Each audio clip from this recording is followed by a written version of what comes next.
성도 여러분, 한 주간 평안하셨습니까? 하나님이 우리 삶의 주인이신 줄 믿습니다. 오늘도 예배를 통해서 모든 삶의 순례를 마치고 다시 한번 우리를 인도하시는 하나님 앞에 나아갈 때 우리를 새롭게 하시는 하나님의 은혜가 우리 모두에게 임하기를 주님의 이름으로 축복합니다. 오늘은 위대함의 가능성이라는 제목으로 함께 말씀을 나누도록 하겠습니다. 오늘 요한복음 20장 19절에서 23절 이 본문의 말씀을 가지고 2주에 걸쳐서 하나님의 음성을 함께 듣고자 합니다. 우리 성도님들 도미노 해보셨습니까? 예전에 작은 성냥갑 가지고 도미노를 몇 번 해본 적이 있습니다. 근데 이 성냥갑 구하기가 쉽지는 않습니다. 그래서 성냥갑으로 도미노하면 재미가 없습니다. 대여섯 개 세우고 끝입니다. 그러다가 집 근처에 이렇게 공사장이 생길 때가 있습니다. 그러면 참 반갑습니다. 벽돌이 많이 쌓여 있거든요. 그러면 친구들과 모여가지고 벽돌 가지고 도미노합니다. 수많은 벽돌을 일렬로 세워놓고 하나를 무너뜨리면 연달아 무너지는 그 모습이 왜 이렇게 희열을 주는지 모르겠습니다. 교육전도사가 된 이후에는 도미노 장난감이 아예 부서에 있었습니다. 수백 개의 도미노 조각들이 있고요. 그래서 때로는 아이들과 예배를 마치고 남아서 전도사님 도미노 해요 그러면 같이 도미노를 합니다. 예배당 앞에부터 끝까지 도미노를 일렬로 쭉 세우기도 하고요. S자를 한번 만들어 보기도 합니다. 근데 이 도미노가 참 사람을 천국과 지옥을 오가게 만듭니다. 이게 성공하면 엄청난 희열이 있거든요. 멋있기도 합니다. 근데 거의 다 왔는데 실패하면 그것처럼 실망스러울 때가 없습니다. 도미노가 무너졌다고 해서 우리의 삶이 무너지는 것도 아닙니다. 대한민국이 무너지는 것도 아닌데요. 왜 이렇게 실망스러운지 모르겠습니다. 생각해보면 도미노를 쌓기까지 수많은 노력을 기울였기 때문에 그 노력이 물거품 되는 것 같아서 그래서 실망하는 것 같습니다. 우리가 무언가 물거품이 된다라고 느껴지는 순간을 경험합니다. 모든 것이 그야말로 물거품, 수포로 돌아갔다. 이렇게 고백하는 날들이 생깁니다. 오늘 본문도 어찌 보면 물거품의 한 장면 같습니다. 제자들이 숨어 있습니다. 예수님과 3년 동안 동고동락했던 제자들입니다. 3년이 결코 짧은 시간은 아니에요. 제자들이 3년 동안 예수님과 함께 다니면서 예수님의 기적도 보았고 때로는 예수님으로부터 꾸중도 들었고 예수님이 수많은 말씀들로 사람들을 가르치는 이야기도 빼놓지 않고 다 들었습니다. 그런 경험들로 빼곡히 채워진 것이 3년의 시간입니다. 그런데 제자들은 숨어 있습니다. 숨어 있는 이 날이 언제입니까? 안식 후 첫날이라고 합니다. 예수님이 십자가에 달려 돌아가신 지 3일이 지난 3일째 되는 날입니다. 이곳에 제자들이 숨어 있습니다. 이들은 혹시 우리가 예수님과 함께 했던 사람들이라는 것을 누군가가 알게 되고 우리를 신고하면 우리 또한 잡혀가지 않을까 몹시나 두렵습니다. 그래서 조그마한 문틈조차 열려있지 않도록 모든 문을 닫고 숨어 있습니다. 이들은 절대 어디에 외출도 하지 않습니다. 이들의 자취가 어디에도 나타나지 않도록 그렇게 꼭꼭 숨어 있습니다. 그들 스스로 실망을 넘어선 어떤 절망 상태에 있을 겁니다. 3년 동안 예수님과 함께 했는데 예수님이 그렇게 무기력하게 십자가에 달려 돌아가셨으니까 이들이야말로 우리가 예수님과 함께 했던 그 시간이 물거품이 아닌가 싶은 거예요. 또 다른 시각에서 예수님 시각에서 이들을 바라보면 3년 동안 함께 했는데 그래도 예수님을 때때로 섬겼던 여인들은 예수님 무덤에라도 찾아가는데 도대체 제자들은 뭐 하는 건가? 제자들의 모습을 보면서 이들 또한 예수님에게 남아있는 정이 하나도 없구나. 예수님이 이들과 함께 보낸 시간이 물거품이 아닐까라고 바라보는 시선도 있을 수 있습니다. 그런데요, 물거품이 아님을 예수님 스스로 나타내십니다. 예수님이 이 제자들에게 찾아오십니다. 아무에게도 발견되고 싶어 하지 않았던 그들, 그래서 문을 꼭 닫고 숨어 있었던 그들, 그들에게 예수님이 찾아오신 겁니다. 여기서 이들의 변화가 시작됩니다. 이들의 모습을 보면 물거품이시기 때문에 더 이상 이들에게 어떠한 희망도 기대할 수 없을 것 같은데요. 또한 제자들 입장에서도 지금까지 시간들이 모두 물거품인 것 같은데요. 그것이 아니라는 것이 예수님의 찾아오심에서부터 이곳에서 시작되고 있는 겁니다. 자녀들을 키우며 이렇게 키웠는데 이 아이들의 믿음이 왜 이럴까? 쏟았던 기도가 물거품처럼 느껴질 때가 있습니다. 기도하며 일터에서 이렇게 사업을 감당하는데 왜 열매가 이럴까? 물거품처럼 느껴질 때가 있어요. 교회에서 애써서 봉사했는데 그것들을 알아주지 않으면, 또한 내가 원하는 방향으로 뭔가 일이 처리되지 않으면 그때는 반대를 넘어서서 나의 세월이 물거품처럼 느껴질 때도 있습니다. 수많은 일들, 상황들 속에서 우리는 물거품을 느낍니다. 기도의 응답이 늦어지면 처음에는 하나님을 붙잡았던 그 믿음과 마음조차도 점점 물거품이 되어가는 것들을 느끼게 됩니다. 타인과 나의 삶을 비교해가면서 내가 덜 사랑받는 것 같아서 그 물거품이 더욱더 우리에게 짙어질 때도 있습니다. 그런 제자들에게 이 변화의 시작이 어디에서 일어나냐면 예수님의 찾아오심에서 일어나기 시작합니다. 제자들이 제자들로서의 어떤 조건을 갖추기 이전에, 그들이 훌륭한 모습을 보이기 이전에, 야 진짜 위대한 제자들이다 말할 수 있을 만한 모습을 보이기 이전에 예수님은 다시 이들에게 찾아오신 겁니다. 내가 잘못 키웠지. 아휴, 저 철없는 녀석들. 저 정도밖에 안 되나? 예수님이 이들을 그러한 시각으로 바라보시는 것이 아니라 여전히 제자로서 사명 감당할 만한 사람들로 바라보고 계십니다. 그리고 찾아오신 거예요. 그래서 예수님이 이렇게 말씀하십니다. 평강이 있을지어다. 평강이 있을지어다. 바뀐 상황이 아무것도 없습니다. 여전히 예수님을 처형한 유대인들은 예수님과 함께했던 그 제자들, 그들을 찾아내고자 할 겁니다. 예수님처럼 힘든 일을 겪어야 할 가능성이 이들에겐 전혀 사라지지 않았습니다. 그런데 예수님, 어떤 설명도 없이, 어떤 이유나 근거도 없이 제자들에게 이렇게 말씀하십니다. 평강이 있을지어다. 예수님의 이 말씀이 너무나 중요합니다. 어떤 이유나 상황의 변화를 우리는 늘 꿈꾸고 바랍니다. 그리고 거기에서 우리는 평강의 이유를 찾고자 합니다. 그거 아니라는 거예요. 그거 아니라고 예수님 말씀하십니다. 그거 아니고 우리가 기대하고 바라보는 어떤 삶의 변화나 삶에서 풍요롭게 채워지는 것들이 있어야 우리가 평강이 있을 것이라고 생각하는 그 기대를 예수님 깨트리시는데요. 이 기대가 우리 가운데에 깨어지기 위해서는 우리가 예수님이 어떤 분이신지 다시 한번 잘 바라보아야 합니다. 정확하게 바라보아야 합니다. 예수님께서 아무 설명 없이 제자들에게 평강이 있을지어다 말씀하실 수 있는 이유는 예수님의 존재와 이름 자체가 평강의 왕이시기 때문에 그렇습니다. 예수님에 대해서 이미 구약의 예언서는 이렇게 말씀하고 있습니다. 이는 한 아기가 우리에게 낳고 한 아들을 우리에게 주신 바 되었는데 그의 어깨에는 정사를 메었고 그의 이름은 기묘자라, 기적을 베푸시는 권능의 왕이라는 뜻이죠. 모사라, 지혜로 다스리시는 지혜의 왕이라는 뜻입니다.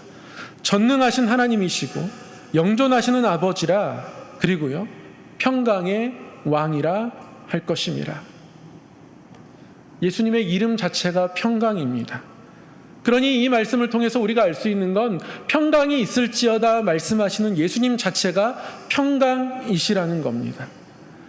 평강의 이유가 다름 아닌 예수님이라는 거예요. 그래도 와닿지 않죠. 예수님의 이름이 평강의 왕이라는 그 이유 하나만으로 우리가 평화를 누릴 수 있을까? 우리의 마음이 쉽게 동화되지 않습니다. 그런데 예수님이 예수님 존재 자체를 그들 가운데 나타내시면서 그들이 주목하여 보기를 하나 바라셨습니다. 무엇이냐면 십자가의 상처입니다. 예수님이 평강이 있을지어다라고 말씀하시면서 평강이 있을 수 있는 이유나 설명, 근거를 그들에게 구체적으로 설명하는 대신에 그들에게 보여주시는 것 한 가지가 있었어요. 무엇을 보여주십니까? 십자가에서 당하셨던 상처를 보여주십니다. 지금 이 제자들 앞에 나타난 예수 그리스도, 우리 주님은 3일 전에 십자가에 달려 돌아가신 그분이 맞다라는 겁니다. 창에 찔렸던 옆구리에 상처를 보여주시고 손에 있는 못자국을 그들에게 보여주십니다. 확인시켜 주십니다. 보는 것만으로 만족하지 않아서, 확인이 되지 않아서 만져보고자 하는 도마에게는 만져보게까지 하십니다. 이것을 바라보는 눈을 우리가 놓치고 살아가면 아무리 예수님의 이름이 평강의 왕이라 할지라도 예수님으로부터 오는 평강을 누릴 수가 없습니다. 그런데 예수님은 제자들에게 그 상처를 보여주십니다. 지금 제자들에게 뭐라고 말씀하시는 거예요? 내가 부활의 예수 그리스도다, 이렇게 말씀하고 계신 겁니다. 십자가에서 모진 고난과 고초를 겪었지만 이 땅의 모든 사람을 대신하여 그 고초를 겪으셨지만 그 사랑과 헌신의 제물로 십자가에 자신을 내어드렸는데 그것으로 끝이 아니라 그 모든 죽음과 그 모든 무기력할 수밖에 없는, 사람으로서는 아무것도 할 수 없는 죽음의 상태를 예수님 이겨내셨다라고 예수님께서 말씀하고 계신 겁니다. 이미 예수님 요한복음에서 보면 14장에서 17장 사이에 제자들에게 마지막으로 말씀하시거든요. 그런데 예수님이 제자들에게 너희가 나 때문에 애통하는 날이 있을 것이다, 이렇게 말씀하셨어요. 그런데 너희가 근심하겠지만 너희의 근심이 도리어 기쁨이 될 것이다, 예수님 요한복음 16장 20절에서 제자들에게 그런 말씀하십니다. 예수님은 제자들이 십자가를 통해서 근심할 것 알고 계십니다. 그러나 그 근심이 기쁨으로 바뀌어야 할 것도 이미 말씀하셨습니다. 왜냐하면 예수님은 부활의 주님으로 그들에게 찾아가실 것이기 때문에 그렇습니다. 예수님이 부활이 그들의 평강의 이유가 된다라는 말씀입니다. 사랑하는 성도 여러분, 예수님께서 평강이 있을지어다 말씀하고 계십니다. 평강이 있을지어다 말씀하시면서 우리를 찾아오시는 분이 바로 부활의 예수님이십니다. 우리는 때때로 우리의 평강의 이유를 조건에서 찾습니다. 이유를 찾고자 합니다. 우리가 기대하는 어떤 변화들이 일어나야 그래야 평안하다. 우리가 기대하는 물질이 채워져 있어요. 우리가 기대하고 바라는 어떤 건강이 있어요. 우리가 바라고 기대하는 그런 모습들이 우리 삶에 나타날 때 우리는 평강이 있다 느낍니다. 그런 날들을 살아가다가 갑자기 도미노가 무너지는 것처럼 한순간에 무너질 때가 있어요. 그러면 우리는 여지없이 실망감이 듭니다. 그때 우리가 바라볼 것이 무엇입니까? 예수 그리스도의 이름이에요. 그 예수 그리스도를 어떻게 바라봐야 합니까? 예수님의 상처를 바라봅니다. 십자가를 바라봅니다. 그런데 그 주님이 부활하셨음을 함께 바라봅니다. 모든 것을 이기신 주님을 바라보는 것이죠. 그러면 주님은 평강의 왕이시기에 우리 주님께서 우리의 평강에 충분한 이유가 되는 것이라고 말씀하고 계십니다. 그렇게 예수님은 제자들에게 찾아가신 겁니다. 그리고 말씀하고 계신 겁니다. 그리고 제자들을 다시 한번 새롭게 하고자 하십니다. 예수님을 통하여서 평강을 누릴 수 있는 사람들로 세우고자 하십니다. 왜냐하면 제자들은 여전히 앞으로의 삶 속에서도 그들이 기대하는 조건과 다른 상황들을 맞닥뜨릴 것이거든요. 거기서도 여전히 예수님을 주님으로 고백하고 선포하는 사명을 감당하려면 예수님으로부터 평강을 공급받는 굳건한 믿음이 그들에게 있어야 합니다. 그래서 예수님 이 제자들에게 찾아오셔서 어떤 조건의 변화나 이유나 설명 없이 오직 예수님만으로 평강을 누릴 수 있는 사람들로 이들을 세우고 계신 겁니다. 그리고 그들에게 숨을 불어넣으시죠. 숨을 불어넣으신다는 건 그들을 새롭게 창조하시겠다라는 예수님의 모습을 의미하는 겁니다. 하나님이 인간을 특별하게 창조하실 때에 먼지로 사람을 지으셨습니다. 우리말 성경에는 흙으로 사람을 지었다 기록하고 있지만 더 구체적으로는 그 흙 중에서도 먼지로, 티끌로 사람을 지었다는 거예요. 그런데 거기에 하나님의 호흡이 불어져 들어가는 순간 전혀 새로운 존재가 되었다는 것이고요. 바꾸어 말하면 하나님의 존재, 하나님의 형상을 닮은 존재로 우리가 이 땅 가운데 온전히 서기 위해서는 하나님의 숨결이 필요한 것이고, 그 숨결이 없으면 우리는 먼지와 같다라고 하나님 말씀하고 계신 겁니다. 물거품과 같은 겁니다. 아무것도 아닌 것입니다. 그런데 거기에 하나님의 숨결이 불어넣어지면 새로운 존재가 되는 것이죠. 에스겔의 환상을 보았습니다. 바벨론에 포로되었고 성전이 불타 없어지고 아무것도 할 수 없는 이스라엘 그들, 하나님이 이들을 회복시키고자 하십니다. 에스겔에게 환상을 보여주세요. 어떤 환상을 보여주십니까? 마른 뼈들이 골짜기에 널브러져 있습니다. 하나님이 그런데 이들을 회복시키려고 합니다. 마른 뼈는 아무것도 아닙니다. 그런데 이 마른 뼈들이 그들이 서로 맞추어지고 그곳 가운데에 살이 입혀지고 그들이 온전히 섭니다. 근데 이때 하나님이 에스겔에게 한 가지를 명하십니다. 늘 사람을 향해서 예언했던 에스겔에게 이번에는 이 에스겔아, 인자야, 네가 이번에는 생기를 향해서 대언해라. 숨결들을 향해서 외쳐라. 이렇게 말씀하세요. 또 내게 이르시되 인자야, 너는 생기를 향하여 대언하라. 생기에게 대언하여 이르기를 주 여호와께서 이같이 말씀하시기를 생기야, 사방에서부터 와서 이 죽음을 당한 자에게 불어서 살아나게 하라 하셨다 하라. 생기를 향하여서 대언케 하십니다. 하나님의 숨결들이 마른 뼈들 가운데 임할 수 있도록, 그래야 이들이 온전히 하나님의 군대가 될 수 있기에 하나님은 에스겔에게 생기를 향하여 예언하라고 말씀하십니다. 생기야, 이 죽음을 당한 자에게 불어서 살아나게 하라. 이렇게 말씀하십니다. 죽음을 당한 뼈들이 살아나는 일들을 명하십니다. 생기를 통하여서. 똑같은 장면이 지금 제자들이 모여있는 이곳에서 벌어지고 있는 것 아니겠습니까? 제자들이 모여있는 모습이 물거품처럼 보일 수 있습니다. 그런데 이 제자들이 모여있는 이곳은 정확히 말하면 물거품이 아니라 새로운 날들이 시작되는 시작점입니다. 왜요?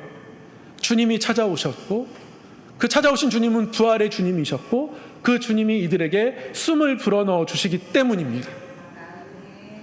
이것이 능력의 시작이에요. 사랑하는 성도 여러분, 이 숨을 좀 사모하시기를 바랍니다. 다시 한번 하나님께서 제자들을 새롭게 하시는 이 날들을 우리가 함께 바라보기를 원합니다. 삶의 상황이 변한 것이 없지만 주님은 그곳에 찾아오십니다. 이 제자들에게 제자다운 모습이 지금 하나도 없다 할지라도 눈곱만큼, 이 손톱끝만큼 기대할 수 있는 모습이 하나 있다면 이들이 흩어지지 않은 겁니다. 적어도 이들이 모여져 있습니다. 그러니까 제자로서는 너무 무능력하지만 그들이 제자임을 스스로 포기하지는 않은 거예요. 그래도 숨어 있는데 그래도 모여 있는 겁니다. 근데 모여 있는 그곳에 주님이 찾아가십니다. 우리가 아무것도 할 수 없어도, 성도로서 때로는 무기력해도 딱 한 가지, 그냥 주님 앞에 앉아만 계십시오. 기도할 수 없어도, 실망스러워도, 그 실망이 쌓여서 절망이 되어도, 그래도 우리가 주님 앞에 앉아만이라도 있으면 주님이 찾아오신다는 것. 기도의 자리에서 아무것도 기도할 수 없어도 숨소리로 기도할 수 있습니다. 하나님 앞에서 한번 숨을 들이쉬고 내쉬면 이게 기도가 됩니다. 성도의 호흡이 바뀝니다. 하나님의 숨결이 우리 안에 들어옵니다. 이것이 성도의 능력이에요. 여기서 제자들의 변화가 시작됩니다. 여기서 제자들은 예수님의 말씀을 기억하며 순종합니다. 성령을 받아야 하기 때문에 성령을 기다리며 모이지 않고 기도의 자리에 나아가기 시작합니다. 성령의 보내심을 경험하고 어떠한 삶의 자리에서도 어려움과 힘든 고난을 만나지만 주님 뜻대로 살아가는 믿음의 사람들로 세워집니다. 주님의 숨결이 우리를 온전하게 한다라는 거예요. 가끔씩 이렇게 뉴스를 보면 여러 사람의 감동적인 이야기를 소개할 때가 있습니다. 그 중에 대표적인 유형 중에 하나가 무명을 지낸 유명인이 된 사람들의 이야기예요. 수많은 배우들이 무명의 기간을 지나더라고요. 그런데 늦게 사람들에게 알려지기 시작하는 경우를 봅니다. 어떤 운동선수를 보면 갑자기 전혀 이름이 알려졌지 않았던 사람인데 사람들에게 알려지기 시작합니다. 너무 운동을 잘하기 시작해요. 프로필을 찾아보면 33, 34 나이가 이렇습니다. 목사님 한참 좋을 때 아닙니까? 맞죠. 한참 좋을 때입니다. 근데 일반인에게는 그런데요. 운동선수들에게는 그렇게 좋은 나이는 아닙니다. 그런데 그들이 너무 운동 경기를 잘 치러낼 때가 있습니다. 이런 사람들에게 늘 인터뷰하는 질문합니다. 아니 어떻게 이렇게 될 수 있었겠습니까? 모든 사람 질문이 똑같습니다. 힘들고 어려운 무명이라는 기간이 있었습니다. 때로는 떠나려고 했습니다. 다른 일도 해보았는데요. 무대에 서는 것, 그 음악의 길을 가는 것, 운동을 계속하는 것, 그것을 포기할 수 없다라는 거예요. 너무 좋아서, 사랑해서 포기할 수 없다라는 겁니다. 무언가를 사랑하면 그 사랑의 증표로 나타나는 것 중에 하나는 포기하지 못하게 되는 겁니다. 우리가 주님을 사랑한다면 어떤 삶의 자리 가운데서도 포기할 수 없는 것이 주님 앞에 나아가는 겁니다. 제자들은 이 장면 속에서 아무것도 할 수 없는 무기력 속에 있지만, 모든 것이 물거품이 되어진 상황 가운데 있지만 딱 하나, 제자단의 이름으로 모여 있습니다.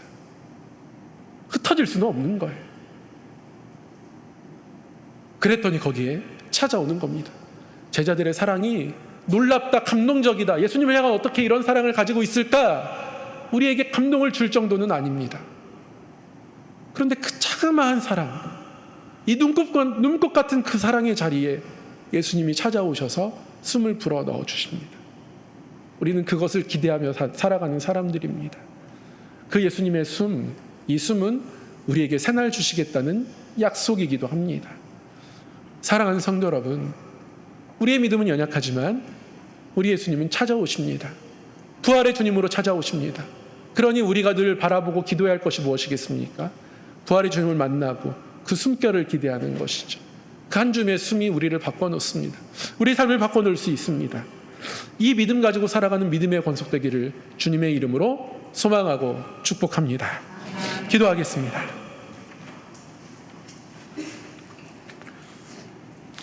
사랑의 하나님 아버지,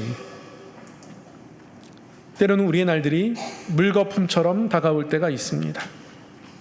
실망이 찾아올 때, 실망이 절망이 되려 할 때, 평강의 왕, 소망의 이름, 우리 부활의 주님 예수 그리스도를 만나고 경험하는 은혜를 이 제자들의 삶 속에 이루어 주셨듯 우리의 삶 속에서도 이루어 주시옵소서. 우리 주님의 한 줌 호흡이 우리의 마음 가운데 들어와 우리의 영혼을 살리며 우리의 삶을 바꿔놓는 은혜의 길로 우리를 인도하여 주시옵소서. 소망과 능력이 되시는 이름, 평강의 왕, 우리 주 예수 그리스도의 이름으로 기도 드리옵나이다. 아멘.